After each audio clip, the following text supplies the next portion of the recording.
Jemaat yang terkasih, Lectio Divina adalah berdoa menggunakan Alkitab. Dari kata Latin Lectio yang berarti bacaan dan Divina yang berarti ilahi. Sehingga Lectio Divina dapat diartikan sebagai bacaan ilahi atau yang dimaksud adalah Alkitab atau firman Tuhan. Dalam Lectio Divina kita meyakini bahwa Tuhan memakai Alkitab untuk berbicara secara pribadi kepada kita, sehingga kita mengumpulkan secara pribadi bagaimana teks ayat-ayat Alkitab menyapa kita, menegur kita, mengingatkan kita kepada sesuatu, dan mendorong kita untuk membalas sabda Tuhan itu dalam kehidupan kita sehari-hari. Nah, bagaimanakah caranya kita dapat berdoa dengan Lectio Divina? Ada 4 tahap. Yang pertama, Lectio atau membaca kitab suci. Yang kedua, meditatio atau dialog untuk mengaktualkan firman Tuhan. Yang ketiga, oratio, yaitu menanggapi firman dengan doa lisan. Dan yang keempat, contemplatio, yang berarti menikmati sabda dalam tindakan konkret sehari-hari. Saudara, mari bersama kita belajar menggunakan cara berdoa dengan Lectio Divina atau berdoa dengan pembacaan kitab suci. Tahap pertama, oratio atau membaca. Membaca di sini bukan hanya sekedar membaca tulisan, melainkan juga membuka keseluruhan diri kita terhadap sabda yang menyelamatkan kita. Kita membiarkan Kristus Sang Sabda itu berbicara kepada kita dan menguatkan kita. Karena maksud kita membaca di sini bukan untuk memperoleh pengetahuan, melainkan untuk mengalami perubahan dan perbaikan diri kita. Dalam membaca, kita mendengarkan suara kecil yang berbisik kepada kita melalui sabda Allah yang dibaca. Untuk melakukan ini, maka kita perlu mempersiapkan diri terlebih dahulu. Pertama-tama, tentu kita perlu menyiapkan waktu dan ruang yang nyaman dan minim gangguan. Misalnya, kita memilih tempat yang tertutup atau jauh dari keramaian. Demikian pula, kita dapat memilih waktu yang kira-kira tidak akan banyak gangguan. Kedua, kita menyiapkan diri agar dapat fokus dalam melakukan Lectio Divina. Misalnya, pastikan perut kita tidak dalam kondisi lapar ataupun kita dalam kondisi haus. Yang ketiga, kita perlu menyiapkan Alkitab dan alat tulis untuk memberi tanda pada bagian-bagian ayat Alkitab yang menyentuh hati kita. Misalnya, kita dapat menyiapkan ballpoint atau stabilo untuk menandai ayat-ayat atau kata-kata atau frase-frase yang menarik perhatian dan menyentuh kita. Nah, jika semua sudah siap, kita dapat membaca perikop Alkitab secara berulang dengan lembut dan perlahan. Kita dapat mengulangnya 4 kali. Akan baik jika kita membacanya dengan bersuara. Membaca dengan suara dapat menolong kita untuk meresapi kata demi kata di dalam Alkitab. Sebab kata-kata yang kita ucapkan dan keluar dari mulut kita itu dapat kita dengar. Di situ ada koordinasi antara mata, mulut, dan telinga. Ini akan menolong kita untuk semakin meresapi Lectio yang kita baca. Tahap ini dapat kita gambarkan seperti orang yang menjalin relasi berpacaran. Seseorang yang berpacaran selalu punya waktu untuk pacarnya. Ia ingin selalu bertemu dan setiap kali bertemu, ia akan berfokus pada diri sang kekasih. Demikian pula, pada saat seseorang melakukan Lectio atau membaca Alkitab secara berulang-ulang, tujuannya adalah supaya pada saat membaca, kita mampu mendengar sebaik-baiknya apa yang ingin dikatakan oleh firman Tuhan. Kita belajar untuk fokus pada Allah yang kita kasihi.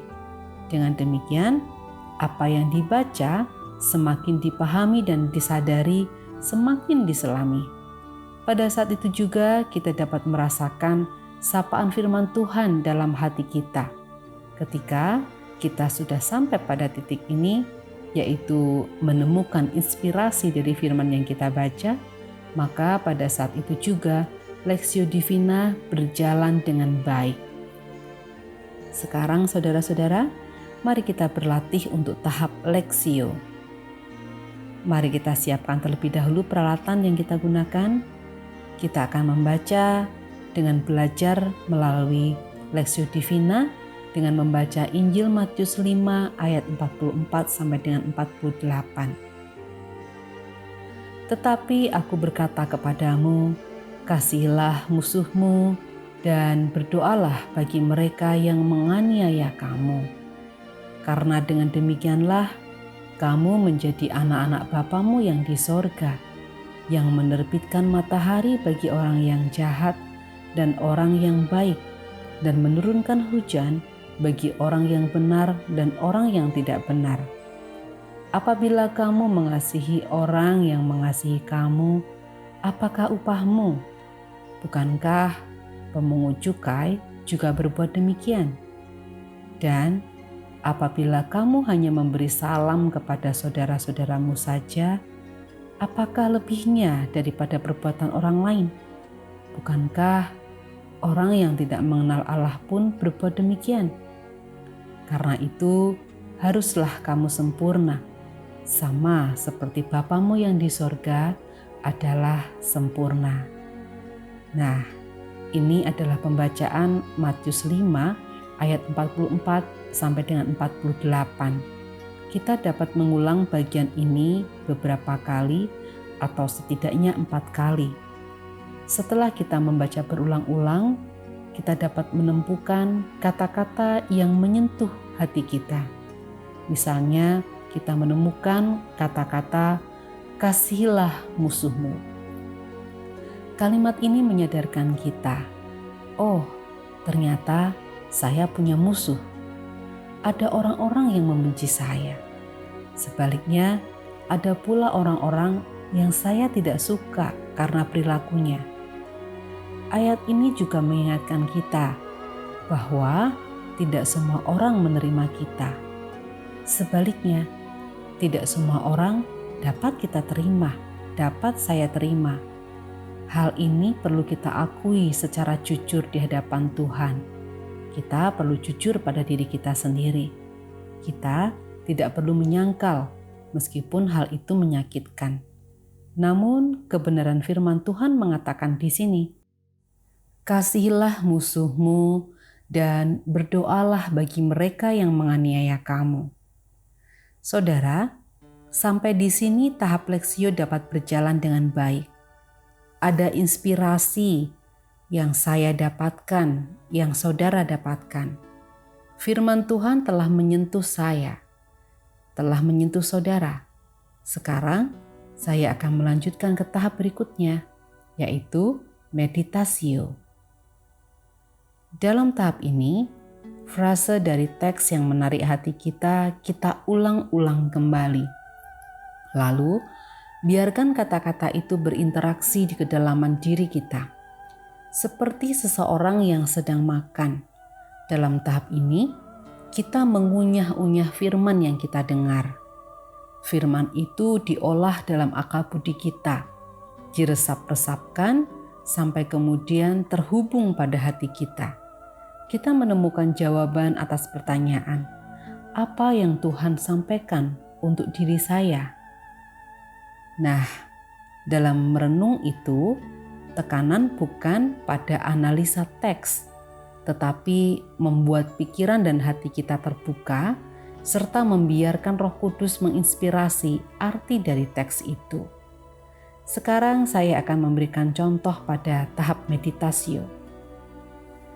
Frasa yang menarik perhatian dan menyentuh saya adalah kasihilah musuhmu. Maka saya meresapi kalimat ini sungguh-sungguh, mengulangnya di dalam hati dan menemukan bahwa saya sering sekali gagal untuk melakukan perintah ini. Lalu akal budi saya bekerja. Saya bertanya pada diri saya sendiri, Mengapa saya bersikap seperti itu? Dan mengapa orang lain memusuhi saya? Lalu terjadilah proses dalam pikiran saya yang menerangi dan menyadarkan saya pada situasi yang terjadi. Kemudian firman Tuhan masuk dalam pikiran saya dan berjalan menembus ke dalam hati. Firman Tuhan mengingatkan akan apa yang harus dilakukan sebagai anak-anak Bapa yang di sorga. Ia ingin anak-anaknya mengasihi musuh dengan mendoakan mereka. Tuhan ingin anak-anaknya memiliki standar kasih lebih tinggi daripada orang pada umumnya. Itulah yang membuat saya dan mungkin juga saudara layak disebut sebagai anak-anak Bapa di sorga. Sampai di sini proses meditasio dapat berjalan dengan baik. Selanjutnya kita memasuki tahap orasio, yaitu tahap di mana kita merespon sabda dengan doa. Firman yang telah diolah oleh pikiran dan masuk ke dalam hati itu kemudian didorong dengan niat. Ada tekad dalam diri untuk melakukan firman dalam kehidupan sehari-hari. Ada janji kepada Tuhan untuk melakukannya. Ada permohonan kepada Tuhan agar dimampukan untuk melakukan firman-Nya. Tahap ini adalah dialog yang intim dengan Tuhan. Kita berkomunikasi dengan Tuhan. Kita rasakan firman Tuhan, mengasah kepekaan untuk mendengar suaranya di dalam pikiran dan hati kita. Kita membalasnya di dalam doa yang dipanjatkan dengan segenap hati. Inilah tahap orasio. Kemudian tahap selanjutnya adalah kontemplasio. Ini adalah tahap keempat, di mana sabda Tuhan itu seperti garam yang masuk di dalam masakan. Sabda Tuhan mengubah cita rasa kehidupan kita. Sabda Tuhan mengubah cara pandang kita yang sedang melakukan doa Lectio Divina. Cara pandang baru itu tidak lain dan bukan adalah cara pandang Allah sendiri. Sehingga pada saat orang yang melakukan Lectio Divina itu mempunyai keterbukaan hati, maka yang terjadi adalah cara pandang, tindakan dan perasaannya itu semakin mendekati cara pandang, tindakan dan perasaan Allah. Kita dapat mengambil waktu hening sekitar 5 atau 7 menit untuk merasa-rasakan bahwa firman yang kita baca dan renungkan ini pernah disampaikan pada masa-masa sebelumnya. Lalu saat ini kita baca dan menyentuh hati kita. Kita memiliki waktu hening untuk merasakan bagaimana respons kita atas firman itu. Apakah hambatan-hambatan yang kita temui untuk melakukan firman tersebut dan apa kira-kira komitmen yang dapat kita buat untuk hidup yang lebih baik lagi. Saudara, pada tahap kontemplasio ini sebenarnya tidak hanya berhenti pada saat kita berdoa dengan Lectio Divina, namun tahap ini harus terus berlanjut dalam tataran hidup keseharian kita. Kita tetap perlu berada pada kontemplasi. Contoh dari tahap ini misalnya, tadi ada frasa yang menyentuh hati saya dan mungkin juga hati saudara. Ada firman yang mengatakan, kasihilah musuhmu. Firman ini ditujukan oleh Tuhan kepada orang-orang yang mengalami penindasan pada masa itu. Mereka pun diliputi rasa benci kepada para penindas, orang-orang yang bersikap tidak adil kepada mereka. Sebaliknya, mereka juga menghadapi kebencian dari orang lain pada mereka. Namun, Yesus memerintahkan untuk mengasihi musuh. Pada masa kini, saya dan saudara juga mendengar perintah yang sama. Saya dan saudara menyadari bahwa ini adalah perintah Yesus untuk kita lakukan sebagai anak-anaknya. Namun kita juga sadar bahwa perintah ini tidak mudah. Saya dan saudara akan menjumpai hambatan-hambatan. Apa saja hambatan itu? Hambatan itu bisa berupa ego kita, rasa harga diri kita, keterbatasan kita memahami orang lain, kesombongan kita, dan lain sebagainya. Namun, saya dan saudara juga sadar, sekalipun sulit dan banyak hambatan, kita harus terus berusaha melakukan firman itu. Kita harus berusaha untuk mengasihi musuh dan berdoa bagi mereka. Kita harus terus berusaha untuk menjadi sempurna seperti Bapa di sorga adalah sempurna. Dan komitmen ini kita lakukan dalam kehidupan sehari-hari, bukan hanya pada saat kita melakukan doa dengan Lectio Divina. Inilah saudara yang terkasih, berdoa dengan Lectio Divina. Tuhan memberkati kita semua. Amin.